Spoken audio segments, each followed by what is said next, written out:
नमस्कार दोस्तों, मैं हूं मनोज कुमार गुप्ता। आप देख रहे हैं मेरे चैनल को। इसका नाम है रेगुलर क्लासेस फॉर अकाउंट। और सामने आपको दिख रही है कॉस्ट अकाउंट की बुक, स्वाति प्रकाशन से, हिंदी एडिशन है ये। चैप्टर नंबर चला 13। इसका नाम है कोटेशन प्राइस या टेंडर प्राइस, कुछ भी बोल दीजिए, है ना। तो इस चैप्टर का लॉन्ग क्वेश्चन स्टार्ट कर रहा हूँ मैं। फर्स्ट क्वेश्चन, जिसमें आपने इंट्रोडक्शन वीडियो पहले देख ली होगी, तो उसमें बताया गया था कि हम जो ये तैयार करेंगे, इसमें खुद भी लिखा हुआ है हेडिंग, प्रति इकाई लागत के आधार पर निविदा मूल्य ज्ञात करना, मतलब टेंडर प्राइस निकालना जब लागत अथवा प्रतिशत लाभ के प्रतिशत में कोई परिवर्तन ना हो। यहाँ पे हेडिंग लिख दी गई है कि ना तो आपकी कॉस्ट एलिमेंट चेंज होंगे, ना ही आपकी प्रॉफिट की परसेंटेज चेंज होगी। लेकिन पेपर में ऐसा नहीं मिलेगा, तो आपको समझना पड़ेगा क्वेश्चन को पढ़कर कि इसमें कुछ चेंजेस हुए हैं या नहीं हुए, प्रॉफिट में चेंज हुआ है या किस में नहीं हुआ। तो ये को पढ़ना पड़ेगा। ये हेडिंग सहारा अभी दे सकती है, पेपर में नहीं दे सकती, तो वहाँ पे आपको तैयारी खुद रखनी पड़ेगी। जो हमने इंट्रोडक्शन पढ़ाया उसको देख लेना, उसके एग्जाम्पल पढ़ लेना। तो क्वेश्चन आधा इधर है और आधा अगले पेज पे है, ठीक है, यहाँ पर। तो इसका स्क्रीनशॉट ले लेना। अभी आपको पहले ये पढ़ाते हैं, इसका स्क्रीनशॉट लो। जब पेज पलटेंगे तब आपको अगले उसका मिलेगा। तो स्टार्ट करते हैं। यहाँ लिखा हुआ है, अरे फ्लिकरिंग क्या हो रही है। The following figure have been taken from the costing department of a manufacturer who produce bicycle of uniform size and quality for the year ending 31 दिसंबर 2018 के लिए बोल रखा है, ठीक है। अब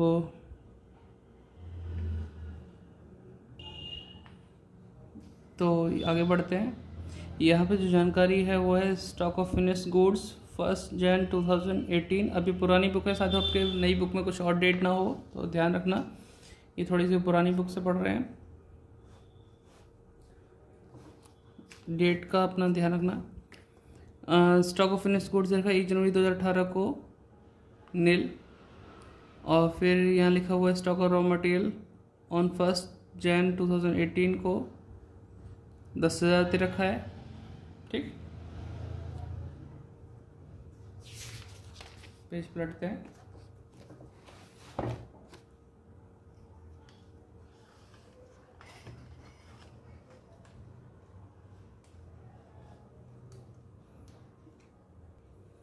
तो यहाँ पे आपको दिख रहा होगा, आराम से नहीं दिख रहा तो थोड़ा सा नीचे कर देते हैं।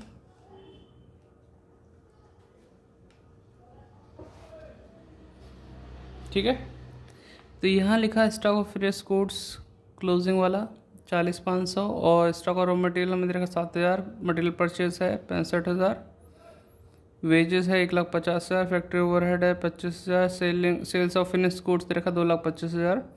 तो यहाँ तक की जानकारी मैंने दी। वर्ष के दौरान हमने कितनी साइकिल का उत्पादन किया, 3,000, जो कि यहाँ पे लिखा है। The number of bicycle produce during the year कितना, 3,000। Prepare statement showing the total cost and price to be quoted for 750 bicycle of uniform size and quality to realise the same percentage of profit as was realise during 2019 मतलब 2018। तो जो profit में पहले कमाया उसी profit को continue अभी भी रखेंगे, और जो हमने पहले आउटपुट किया था 3,000, हमें वो निकालना है 750 बाइसाइकिल के हिसाब से।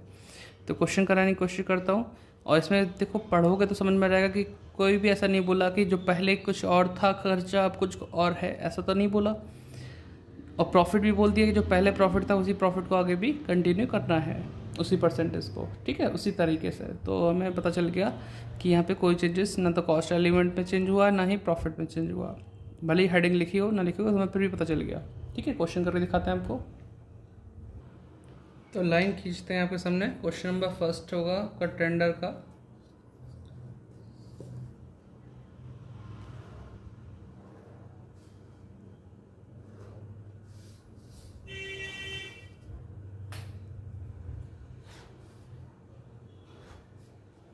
आपको बाईसाइकिल की बात है, साइकिल बेचनी है, साइकिल के लिए कोटेशन बनानी है। उससे पहले कॉस्ट शीट बना के देखोगे पर यूनिट कॉस्ट क्या पड़ रही है आपको खुद को। तो यहाँ कॉस्ट शीट,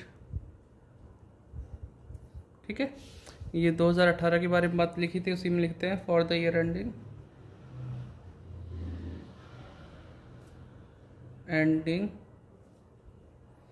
31 दिसंबर 2018 पर्टिकुलर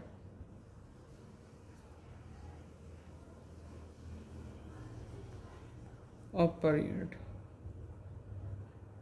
ठीक है, इतना कर दिया।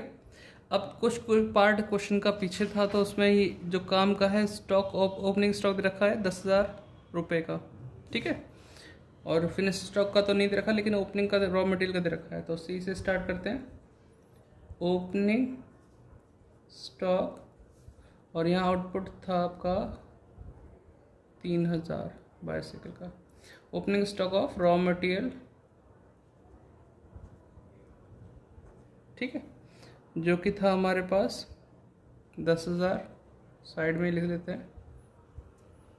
फिर हमने यहाँ देखा परचेज रॉ मटेरियल था 65,000 का, plus purchase of raw material 65,000, तो 75,000 हो गया। क्लोजिंग स्टॉक और रॉ मटेरियल था 7,000, और कोई कैरेज नोट वगैरह तो है नहीं। Closing stock of raw material था क्लोजिंग स्टॉक का 7,000। हो सकता है थोड़ा सा क्वेश्चन जैसे नई पुरानी बुक में हो, चेंजेस भी हो सकते हैं। यही चीज़ सेम टू सेम जैसे यहाँ पे बोला है, साइकिल के लिए आपके लिए कुछ और बोल रखा बुक में, क्योंकि ये थोड़ी सी है पुरानी, 1 साल पुरानी बुक है ना, एनटी एडिशन है।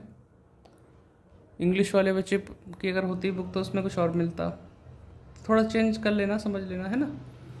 तो यहाँ माइनस करते हैं तो कितना आएगा, 68,000,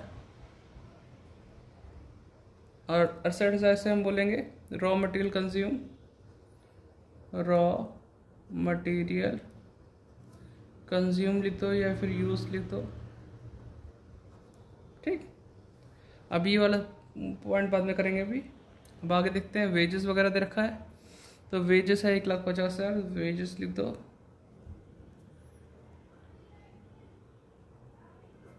तो 0,008 11 218 आ जाएगा, ये हो जाएगा प्राइम कॉस्ट। तो यहाँ तक तो कोई दिक्कत नहीं आपको। फिर इसके बाद अगर हम देखते हैं, बात करते हैं, तो और भी फैक्ट्री ओवरहेड भी दे रखा है, तो फैक्ट्री ओवरहेड लिखो, फैक्ट्री ओवरहेड दे रखा है इसमें 25,000। ठीक है, अब इसे प्लस करेंगे तो ये आ जाएगा 0,003,4 और 243 आ गया। अब फैक्ट्री ओवरहेड वर्क कॉस्ट हो गया। ऑफिस ओवरहेड है क्या हमारे पास? पूरे क्वेश्चन में ऑफिस ओवरहेड नहीं दे रखा, तो इसको हम वर्क कॉस्ट लिख के अगली हेडिंग लिखे ना लिखे, फिर उसमें है नहीं तो फिर फ़ायदा नहीं, इसे कॉस्ट ऑफ प्रोडक्शन बोल सकते हैं, क्योंकि अगली हेडिंग है नहीं, उसे फिर फॉर्मेलिटी करके कोई फ़ायदा नहीं। ठीक है, कॉस्ट ऑफ प्रोडक्शन बोल सकते हैं। इसके बाद हम लिखते हैं opening stock of finish goods add करते हैं, closing stock of finish goods minus करते हैं। तो ओपनिंग में तो नील दे रखा है, अगर आप यहाँ देखना चाहेंगे तो यहाँ पे लिखा है नील, शून्य। ठीक है तो अगर लिखो भी, ऐड में भी लिखोगे, अगर फॉर्मेलिटी भी करने बैठे तो opening stock of finished goods जो कि नील है, तो 243 आ जाएगा। फिर लेस करोगे closing stock of finished goods. Closing stock of finished goods दे रखा है आपको 40,500। अब 40,500 तो इसमें आ जाएगा आपका 2,500 बचेगा, 2,02,500। ठीक है, cost of goods sold. Selling distribution expenses तो दे नहीं रखे क्वेश्चन में, ठीक है। सेल लिख के, अब सेल लिखो, और सेल हमें दे रखी है 2,25,000, ठीक है। और डिफरेंस जो होगा प्रॉफिट हो जाएगा कि हमने प्रॉफिट कमाया 2,02,500 वाली चीज़ को 2,25,000 बेचा, तो करीबन 22,500 का प्रॉफिट कमाया। बैलेंसिंग फिगर हो गया, ठीक। तो आप तो नोट करो इसे, मैं पर यूनिट वाला हिसाब किताब निकाल लेता हूँ।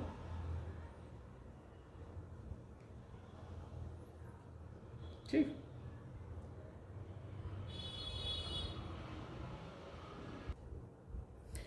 तो बच्चों अब इस तरीके से हमने यहाँ पे डिवाइड करके निकाल दिया, और इसमें लेसेस इसका कोई फ़ायदा नहीं करने का। अगर इसे आप करते हो तो ये सिर्फ इसका जानकारी देगा कि आपने इस यूनिट पे कितना प्रॉफिट कमाया पर यूनिट, ठीक है। तो हमसे बोला गया था कि लाभ की वही प्रतिशत प्राप्त हो सके जो कि 18 में हुई थी, ठीक है। टेंडर प्राइस को इस तरीके से निकालना है। अब हमें पहले परसेंटेज निकालनी पड़ेगी। अब परसेंटेज वही वाली बात जो मैंने एग्जांपल की थ्योरी पढ़ाते समय बताया था कि अब प्रॉफिट तो हमें 22,500 का हुआ है। अब इसको हम इस पे सॉल्व करें, सेल पे या फिर कॉस्ट पे, अगर जिस पे कंप्लीट परसेंटेज आएगा हम उसको फॉलो करेंगे, ठीक है। तो अभी हम यहाँ निकाल लेते हैं आपके लिए प्रॉफिट ऑन सेल्स और प्रॉफिट ऑन कॉस्ट, जिससे आपको दिक्कत ना हो। थोड़ा सा आगे बढ़ा देता हूँ, दिख पा रहे होंगे आप।